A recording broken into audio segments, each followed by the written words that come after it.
They used to call her the stain on a prestigious family name, but she was the only one who left the engagement party on a $100 million private jet. Crystal lights spilled across the Ritz-Carlton ballroom. The engagement of Charles Whitmore III, real estate mogul, and his fiancée, Isabella Ross. He raised her hand, showing off a 15-carat cushion-cut diamond. $3 million, custom set in Italy. Applause erupted like fireworks. In the corner of the room, Amara Ellington stood alone. The ex-wife. No congratulations, no glances back. She didn't cry, didn't react. She simply walked away. 20 minutes later, at Teterboro Airport, a Gulfstream G800 touched down. A ground crew member bowed slightly. "Ms. Ellington, your jet is ready." Behind her, Charles and Isabella had just arrived. They froze. The diamond they'd flaunted all evening suddenly looked embarrassingly small. What's waiting for them inside that jet? Subscribe now, because the twist? It's only just begun. Amara Ellington. The ex-wife they thought time would erase. But before the jet, before the silence that could still a room, there was once a 17-year-old girl, brown skin, ink-stained hands, working part-time at the public library, secretly reading worn Toni Morrison novels on her breaks. Her mother was a librarian, quiet, resilient, who believed books could save lives. When Amara got her full scholarship letter from Wellington for a literature degree, she thought maybe the world was fair. But a week later, the offer was rescinded. No clear reason. Just one vague line in the email. "Lacking the appropriate legacy for our future direction." She froze. And for the first time, her mother whispered, "You're brilliant, but to some people that's not enough. Your skin scares them, not because you're wrong, but because you're the right person in the wrong color." They met at Brown University. Amara, the scholarship student. Charles, the heir to an empire. She brought fountain pens and second-hand books. He brought a Patek Philippe and a passport stamped on 5 continents. They shouldn't have belonged to each other, but they fell in love. Charles loved how she spoke of literature like it was life itself, and Amara saw in him what she'd never dared to believe. A white man who looked at her, as an equal, but one afternoon she overheard his mother, soft, clear, cold. "Sterlings don't marry the help." Amara stood behind the door, her hand frozen cold. No one knew she heard. No one ever mentioned it again. Charles still loved her. They stayed together.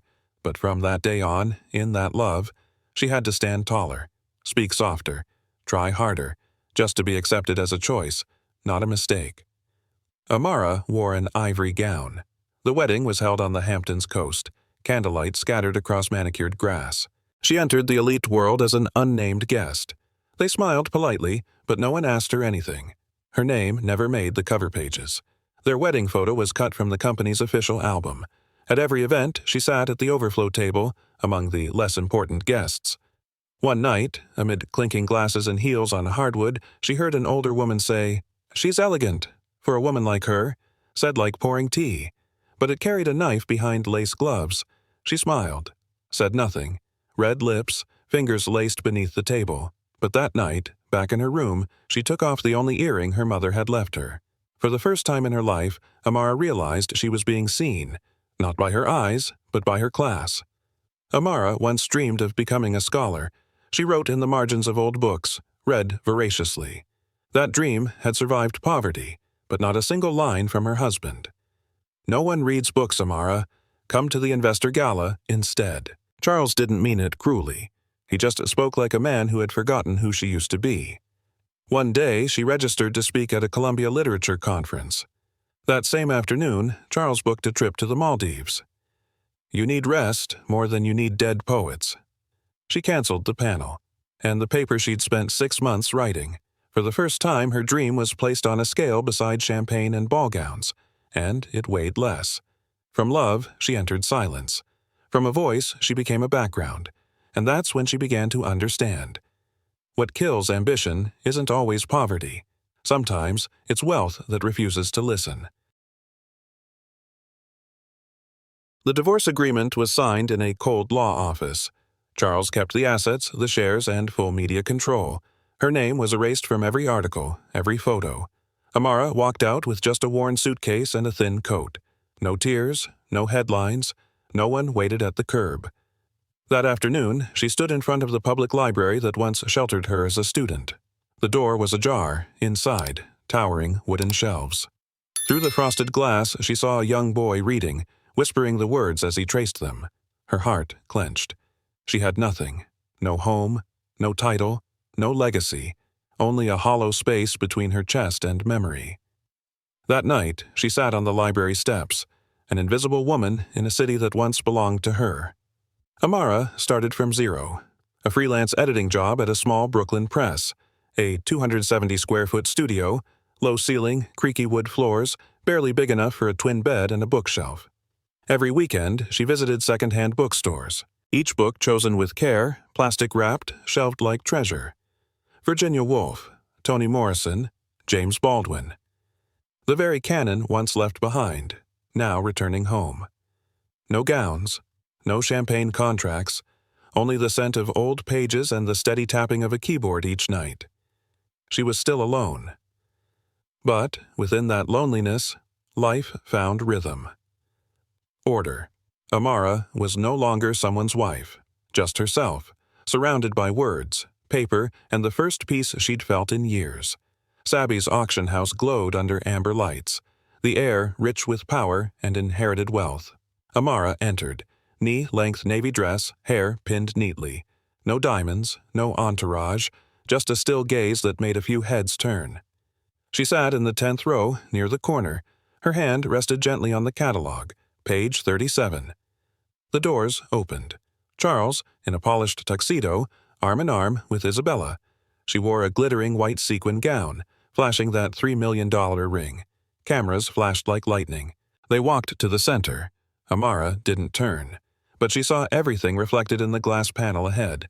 On one side, heels striking marble. On the other, graceful silence.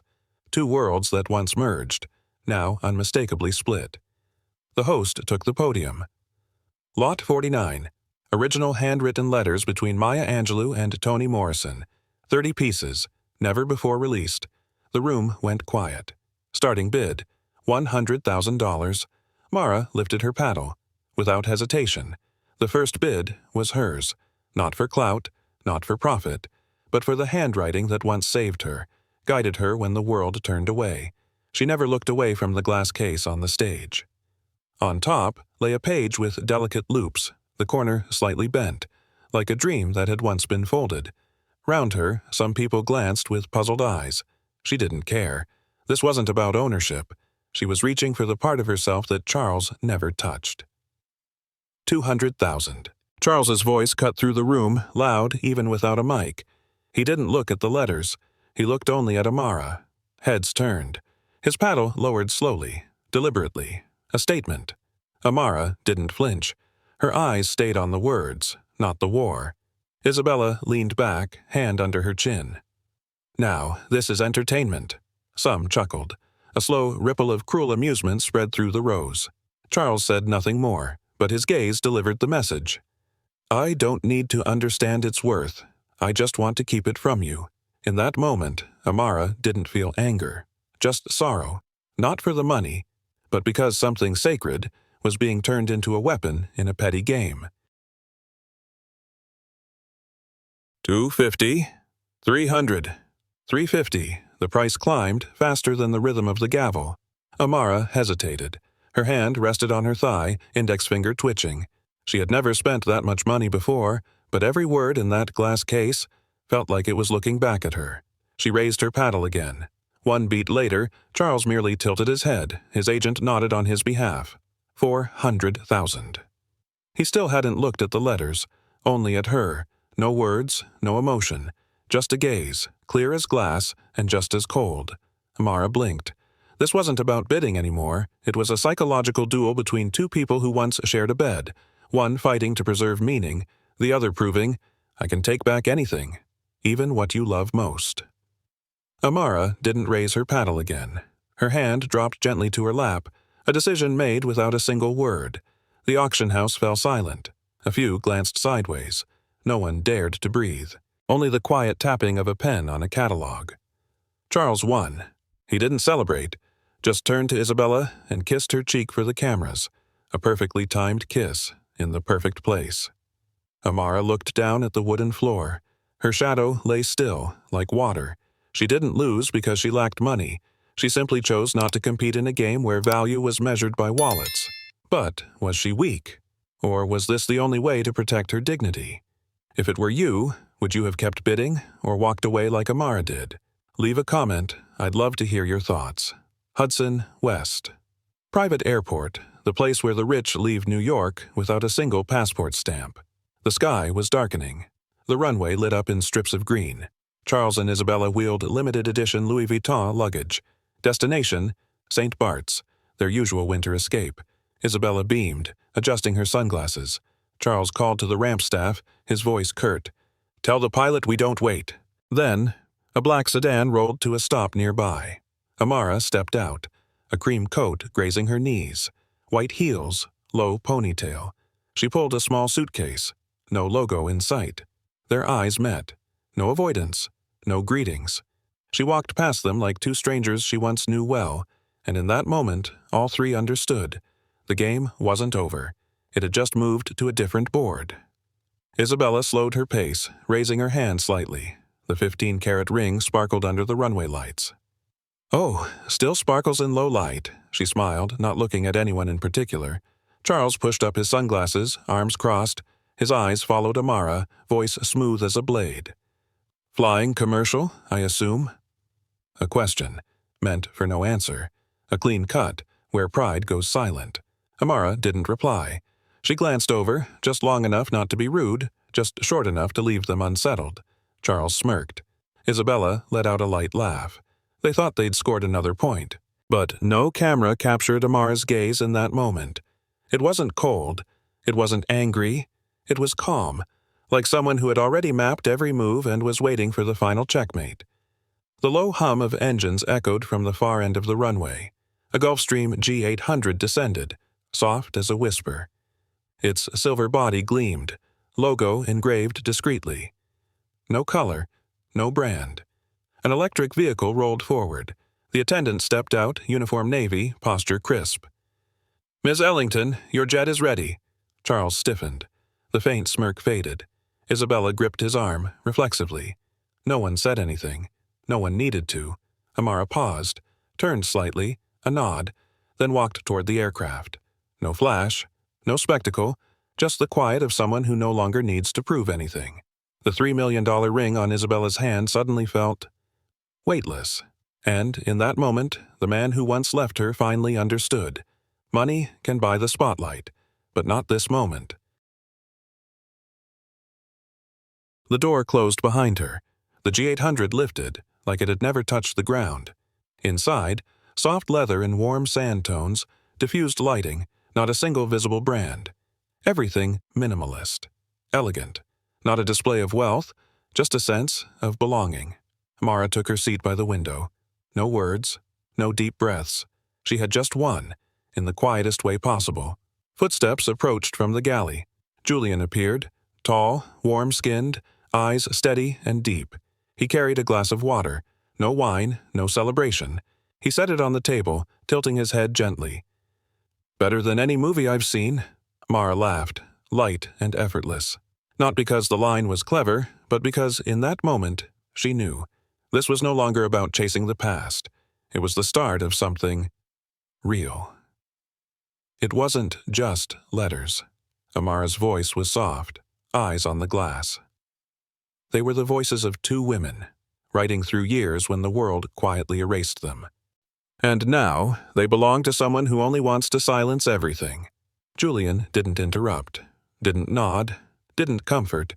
He just looked at her, eyes still as a lake. No pity, no rush to soothe. Amara tightened her hands in her lap. No more tears, but a hollow space she didn't know where to place. "I could buy them back, if I wanted. But I won't pay for silence, using the same currency he did." Julian stayed quiet, then leaned back in his seat. The cabin light shimmered on his face, and she wasn't sure if it was the glow or the depth of his listening. In that silence, Amara felt more understood than by any words ever spoken. The Met Gala red carpet. A night of lights, of power stitched in silk and glossed onto magazine covers. The crowd moved in slow procession. Names echoed crisply through microphones. Then, a pause. Just 1 second. Amara appeared at the main staircase, high-necked black velvet, matte, no shimmer, no bare shoulders, no exposed skin, only posture and presence, enough to make the room go still. Julian walked beside her, tailored black suit, no logo, no name tag. He didn't walk ahead, didn't trail behind. They moved together, like co-centerpieces. Flashbulbs exploded. This time, no one turned their backs. No one cropped her out of the cover story, because tonight, Amara didn't return as someone's ex-wife. She arrived as the woman who needed no introduction. Amara walked past rows of guests. Every step earned a second glance, not out of curiosity, but out of respect. She stopped when a woman approached. Blonde hair pinned high, cat-like eyes, an old acquaintance from her days among the elite, the one who once whispered behind her back, "She's not Charles's type. Too quiet, too intellectual." Tonight, that same woman kissed her cheek. "So lovely to see you here, darling." Amara smiled, not bitter, not forgetful either. At the stage entrance, the Met Gala host, the woman who decided who was in and who was out, took her hand. "You're changing the game, my dear. And you didn't even raise your voice." Amara nodded slightly. No need for speeches, because now, the very things once called different had become the new definition of class. Through the crowd, a young woman approached. Natural curls, bright eyes, a simple but neatly fitted rented dress. She stopped in front of Amara, hesitating just for a moment. "I just wanted to say, because of you, I applied to Yale." Her voice didn't shake, but it was small, just enough for the two of them to hear. Amara paused. The words opened a drawer in her memory she hadn't touched in years. She saw herself at 17, holding the rejection letter, saw her mother, the library corner, her reflection in the glass, the brown of her skin, and now, a new generation, with the same skin, carrying the same dream, taking the next step forward. Amara smiled, placed a hand on the young woman's shoulder. "You belong there. Never forget that." There were no flashing lights, only a quiet flame passed hand to hand. And it was the most beautiful victory she had ever known. Inside the black Range Rover parked beside the red carpet, Charles held his phone tightly to his ear.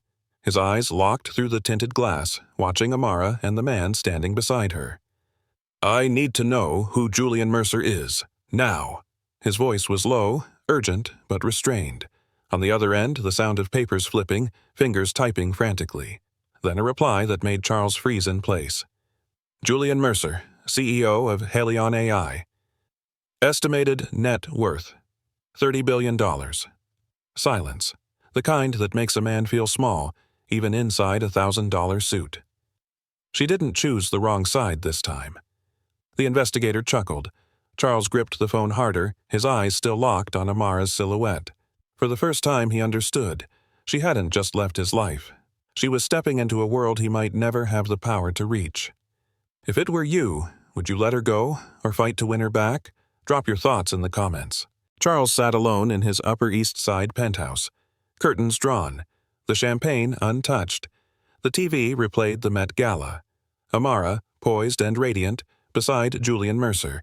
He didn't finish watching, just reached for the phone to call the only person he'd ever trusted to be right.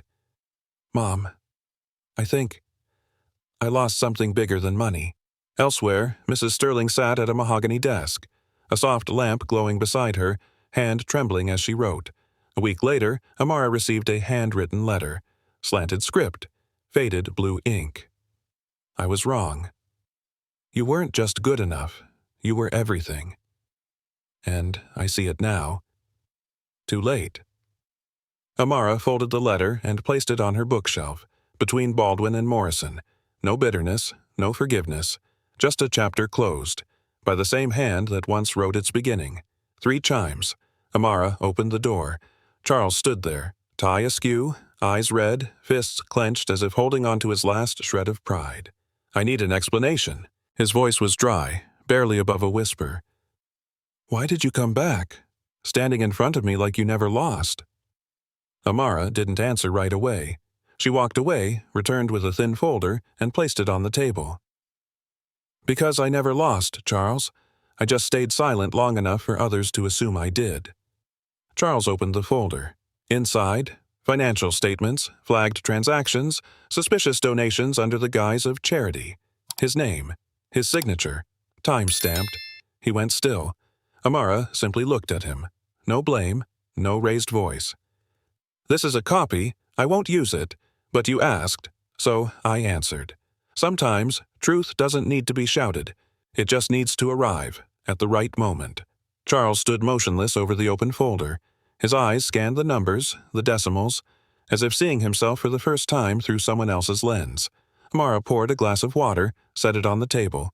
Not out of kindness, just the courtesy she never lost. "I'm not here for revenge, Charles." Her tone calm, even. "I'm just not afraid anymore." He looked up. For the first time his eyes held no resistance, only emptiness. "Afraid to lose me?" "No.